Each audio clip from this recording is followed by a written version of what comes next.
500 years ago, in the heart of ancient Mexico, worship was not a gentle prayer whispered toward the sky. It was a negotiation with gods who demanded blood, breath, flame, and fear. Every sunrise was borrowed time, every festival a reminder that life existed only because someone paid the price. Step inside their temples and witness a world where devotion was measured not in faith, but in sacrifice. It begins with the worship of Xipe Totec, the flayed lord, one of the most unsettling ceremonies in Aztec life. Captured warriors were painted, adorned, and laid on stone altars where obsidian blades opened their chests. But death wasn't the end, it was the beginning. Their bodies were skinned, and priests stepped into their peeling flesh like sacred garments. The sight of rotting skins swaying while priests walked the markets, the temples, the streets, was believed to symbolize rebirth, the earth shedding its old form to reveal new life. People approached these living effigies to touch the dangling skins, believing a single brush could cure illness or bless their harvest. For days, the city carried the smell of blood and decay, a scent the Aztecs believed pleased the gods who governed renewal. From flayed flesh, worship slid into something more personal, bloodletting. Not the blood of enemies, but their own. In the quiet hours before dawn, priests gathered atop temple platforms with obsidian shards sharper than any knife on earth. They pierced tongues until speech dissolved into gurgling breaths. They sliced earlobes, thighs, and even their genitals, letting the blood drip onto woven straw or captured in bowls as offerings. Every drop represented a piece of life freely given.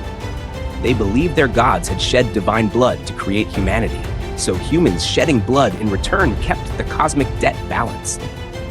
Even nobles participated, drawing thin ropes studded with thorns through their tongues, pulling until the cord was soaked red. Pain wasn't a punishment, it was a prayer. But the harshest offerings weren't always adults. To honor Tlaloc, the god of rain, the Aztecs sacrificed children, tiny, innocent, dressed in feathers and beads of turquoise. The belief was simple. Children's tears were holy water. And so, before the ceremony, priests ensured the children cried, sometimes by holding them near smoky fires, sometimes by separating them from their parents. Their tears were collected, their cries considered signs that Tlaloc was watching. The children were laid on stone slabs high in the mountains or drowned in sacred springs. When drought threatened the land, these rituals multiplied. To the Aztecs, it wasn't cruelty, it was survival. Rain meant life. Without it, the entire empire starved. When rain failed, fire spoke. Worship of Xiuhtecuhtli, the god of flames and time, demanded sacrifices by burning. Victims were chosen carefully. Some captured warriors, some volunteered believers seeking glory. They were tied to platforms, surrounded by stacks of wood, and set ablaze. Their screams, swallowed by roaring flame, were believed to carry messages to the gods. But the ritual didn't end with fire. As the flames weakened, priests rushed forward, dragging the still-living victims out, cutting open their chests to offer their hearts glowing with heat. Fire purified, fire renewed. In the flickering shadows of the temple walls, the Aztecs believed the flames carried their devotion straight to the heavens. Not all sacrifices were earthly. Some were written in the stars. During celestial festivals, victims were dressed as gods themselves, painted in divine colors, adorned in gold and Quetzal feathers.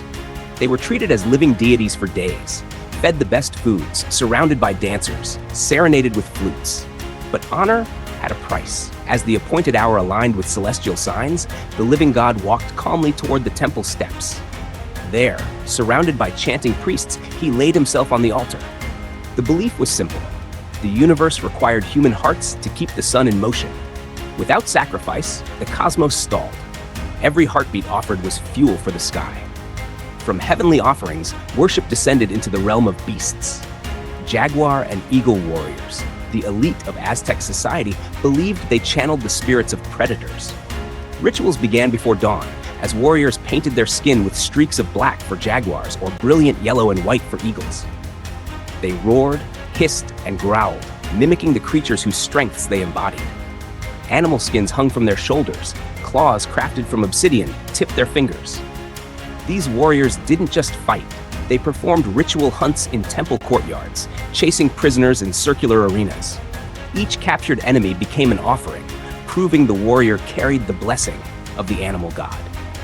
In their belief, to fight like a beast was to worship the beast. And from worship through combat came the ritualized wars, the Flower Wars. These were not fought for land or revenge. They were arranged between rival states for one purpose: to capture bodies for sacrifice. Warriors marched to the battlefield not to kill, but to seize living captives. Families watched them leave, knowing some might not return, but if they did, they would bring honor, glory, and offerings to the gods.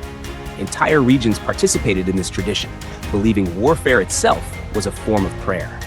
Every clash of obsidian blades, every shout across fields of dust was part of a sacred cycle. If you want to dive deeper into ancient worlds like this, subscribe to Creece. Back at home, young warriors seeking divine approval faced the Scorched Warrior trial. Fires were lit in great circles, flames dancing in spirals of orange and red. Candidates, often barely older than boys, were forced to leap through the fires while priests hurled burning bundles of reeds at them. Their skin blistered, their hair singed, but they were expected to rise again and again. Only those who endured the ordeal without breaking were considered chosen by Huitzilopochtli, the god of war. The burnt scars on their arms and chests were badges of honor, marks that told the world the fire had accepted them. Beyond fire, the night itself held sacred power. The Night Watch of Tezcatlipoca began with the selection of a young man, beautiful, strong, and pure.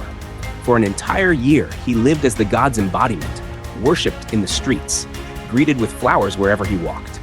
He was given wives, luxuries, music, pleasure, everything mortal life could offer. But as the year drew to its close, he shed these privileges one by one. On his final day, he climbed the temple steps, breaking his flutes piece by piece, symbolizing the destruction of worldly joy. At the top, he willingly offered his life. His death renewed the god's presence in the world. Some rituals softened the empire's harsh edges. During the festival of Xochiquetzal, the goddess of beauty and fertility, the city bloomed with flowers. Streets were filled with dancers, musicians, and lovers adorned in garlands. Incense drifted through the air, carrying sweet, heavy scents.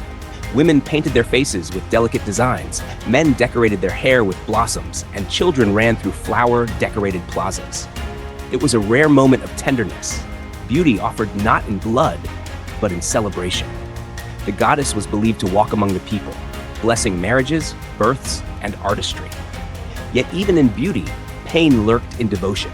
In the obsidian rope ordeal, priests pulled long strands of thistle-studded cord across their backs and shoulders, slicing their skin open in thin, burning lines.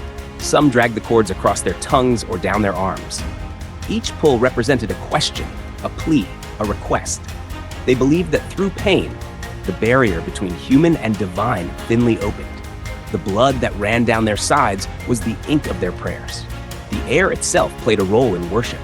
During smoke rituals, priests burned copal resin, thick, sweet, heavy smoke that filled entire courtyards.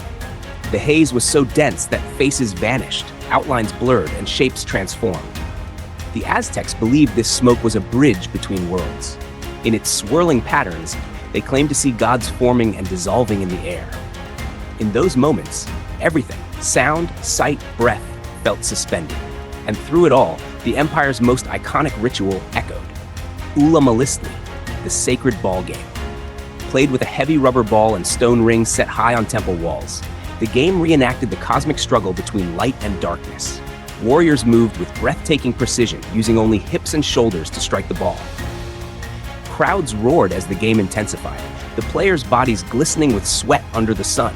Some matches ended in glory, others ended in sacrifice. The game itself was worship, a living story of creation, destruction, and rebirth. To the Aztecs, worship wasn't gentle. It was life, death, and everything in between. Their rituals shaped their world and kept their gods alive. If you want more journeys into forgotten civilizations, stay with Creece.